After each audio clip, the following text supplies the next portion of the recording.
10 বছরে বংশী মুচির ছেলে, বাড়িতে কাজের লোক রাখলাম তাকে।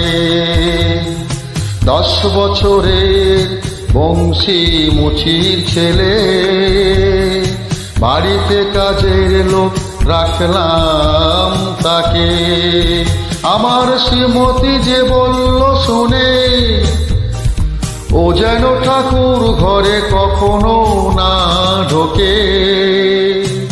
10 বছরে বংশী মুচির ছেলে, বাড়িতে কাজের লোক রাখলাম তাকে।